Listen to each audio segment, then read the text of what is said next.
Saya kira ada sedikit ceglongan yang membuat kita kaget, kita semua kaget ya, yaitu di satu pihak Pak Prabowo mengatakan pilkada jangan dicampur tangani, biarkanlah demokrasi berjalan di tiap-tiap pilkada untuk wali kota, bupati, kemudian gubernur ya. Nah tiba-tiba kemudian sebelum keluar negeri memberikan dukungan tertentu kepada yang sedang bertarung di pilkada di Jawa Tengah.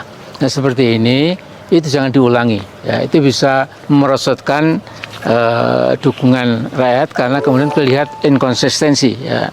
Mas Adi, Pak Prabowo memang sekarang sudah menjadi presiden, tapi apapun kita tidak bisa juga mengabaikan bahwa Prabowo adalah ketua umum Partai Gerindra yang bergabung bersama Kim Plus ya kan. Dan tidak menutup kemungkinan juga Prabowo juga masih punya kepentingan untuk periode kedua 2029-2034. Apakah seorang presiden yang berkuasa saat ini benar-benar bersikap netral ya atau imparsial ketika konteks pilkada saat ini yang dimana partainya adalah cukup berperan sebenarnya untuk memenangkan anggaplah 2 provinsi ini, Mas Adi? Begini Bang, di Undang-Undang Pemilu dan Pilkada disebutkan presiden, wakil presiden, dan pejabat publik yang lain itu boleh berkampanye. Jadi apa yang mau diributkan? Ngapain ribut-ribut? Undang-undangnya memperbolehkan kok. Kecuali Undang-Undang Pemilu, Undang-Undang Pilkada mengharamkan presiden, wakil presiden, pejabat publik seperti menteri dan yang lain haram hukumnya berkampanye. Baru diributin. Satu-satunya argumen per hari ini, presiden pun boleh kok kampanye. Wakil sekarang sudah minggu tenang ya kan? Kalau minggu tenang tak boleh, ya, tak boleh.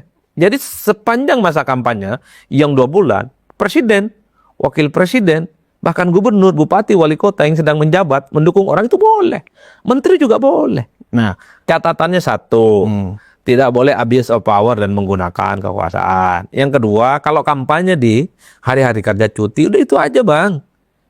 Nah, kalau orang meributkan bahwa seorang presiden itu harus berdiri di semua kaki-kaki politik di Indonesia, itu nggak mungkin. Bagaimana mungkin seorang presiden, entah ia adalah kader partai, pengurus biasa di partai, atau ketua umum partai, dia membiarkan kader-kadernya berjuang sendirian untuk tidak menang. Bahkan tanpa diomongkan sekalipun, orang seperti Pak Prabowo Subianto menginstruksikan kepada kader partai dan mesin partai menangkan calon-calon yang diusung oleh Gerindra. Jadi nggak usah diomongin, pasti kerja-kerja politik Bang. Artinya untuk Provinsi Jakarta, Jawa Tengah, Jawa Timur, dan Sumatera Utara, yang mana itu adalah didukung juga oleh Gerindra, secara langsung atau tidak langsung, tentu memang segala instrumen yang dimiliki oleh Presiden Prabowo, entah itu sifatnya tersembunyi atau terbuka, ya kan, itu pasti akan berorientasi untuk memenangkan kandidat-kandidat yang ada Gerindranya, begitu ya Mas Adi? Kalau saya ada eksepsional, mungkin yang ada Gerindranya itu akan menjadi prioritas menang. Kalau yang maju itu adalah kader Gerindra. Seperti di Banten ada Andra Soni, di Jawa Tengah ada Lutfi, di Jawa Barat ada Dedi, kemudian di Sumut itu ada Bobi. Mungkin itu harga mati Bang. Tentu dengan cara-cara yang elegan. Tapi kalau cuma ada Gerindra, tak ada calon yang diusung, rasa-rasanya ya supportnya tidak sekuat yang diberikan kepada kader-kader Gerindra yang bertanding. Khusus untuk Jakarta kan ada, Mas Adi, ketika Pak Prabowo secara simbol mengajak makan siang Kamil, ya kan? Kalau itu tidak bisa dibantah. Artinya apa? Kan pilkada 545 kabupaten kota dan provinsi Bang, kan tidak semuanya bisa dimenangkan. Jadi wilayah-wilayah yang dianggap prioritas itu yang pastinya akan menang. Di mana ada kader Gerindra pasti akan prioritas.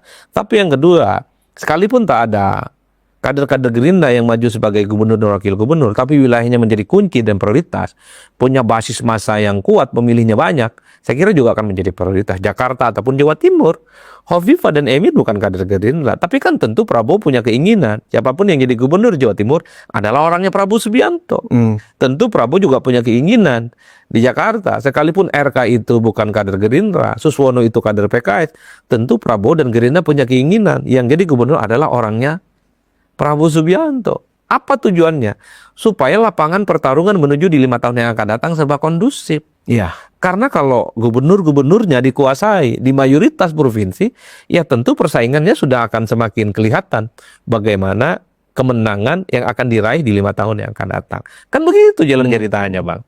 Itu yang saya kira memang harus dilihat, bahwa orang seperti Pak RK dan Pak Suswono pastinya juga akan ditarget sebagai calon yang harus dimenangkan sebagai bagian dari kubu pemerintah. Kan begitu, Bang. Tujuannya apa? Supaya di 2029 RK Suswono tegak lurus bersama Prabowo Subianto untuk yang kedua kalinya jadi presiden. Karena menjadi apa ya?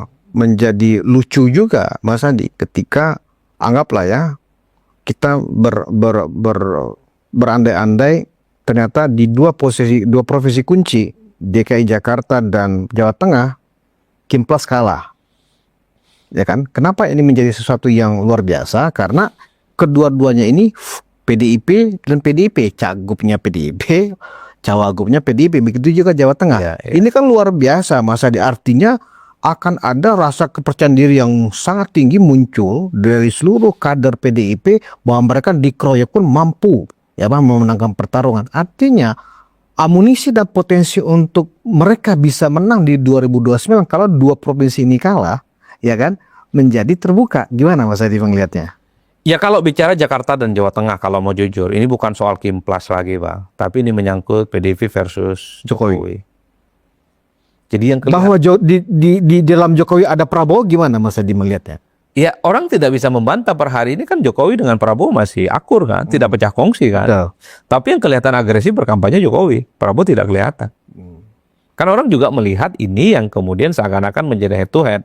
Seakan-akan pertarungan Jokowi dan PDIP itu berlanjut hanya di Jakarta dan hanya di Jawa Tengah. Iya. Jawa Timur nggak kelihatan, Sumut nggak kelihatan, Bali nggak kelihatan. Ingat Bang, siapapun menang di Jakarta, ini akan disebut ini Jokowi, ini PDIP. Kalau RK yang kalah, Pram yang menang, maka ini disebut sebagai kekalahan Jokowi. Endorsement Jokowi nggak ada apa-apanya. Jokowi itu hanya rakyat biasa seperti yang lain. Jokowi sudah lamdak dan wassalam.